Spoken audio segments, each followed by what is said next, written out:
জয় হিন্দ, রাম রাম। দেখো এনটিপিসির কোশ্চেন নিয়েছি আমি আবার। আর এই কোশ্চেনগুলো আমরা কিভাবে করব দেখো কি বলেছে, এ প্লাস বি এর মান হচ্ছে -2, একই রকমভাবে এ মাইনাস বি এর মান হচ্ছে 12, এটা বলেছে, দুটা ভ্যালু বলেছে। আর ওরা কার মান চেয়েছে, তো দেখছি আমরা এখানে বি এর মান চেয়েছে। ওরা কার মান চেয়েছে, তো বি এর মান চেয়েছে।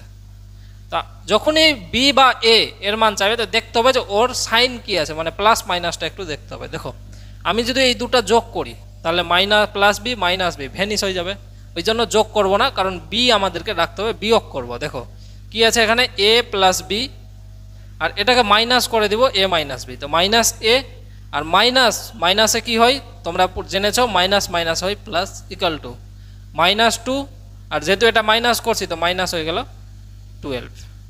এতটুকু আশা করি বুঝতে পেরেছি। আমি কি করছি, মাইনাস করছি, দুটা সমীকরণ দিয়েছে ওটাকে আমরা মাইনাস করছি। তো দেখো এদিকে কি হচ্ছে, মাইনাস করার ফলে, মাইনাস কেন করলাম দেখো, এ আর মাইনাস এ ভ্যানিস থাকলো, কি দেখো এখানে একটা প্লাস বি আর এখানে একটা পেয়ে গেলাম প্লাস বি।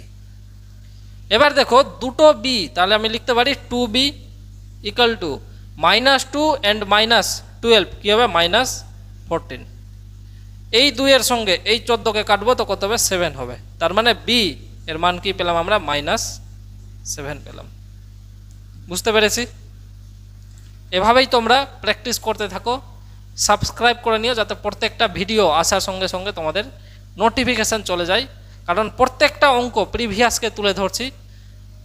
তো আর প্রিভিয়াস যদি প্র্যাকটিস না করো তো তোমাদের এক্সামে কিন্তু যতই বাড়িতে বই পড়ে নাও ফলাফল কিছুই পাবে না। প্রিভিয়াস প্র্যাকটিস করতে হবে, সেট দিতে হবে, পরের কোশ্চেনে আরও ভালো ভালো কোশ্চেন নিয়ে আসবো।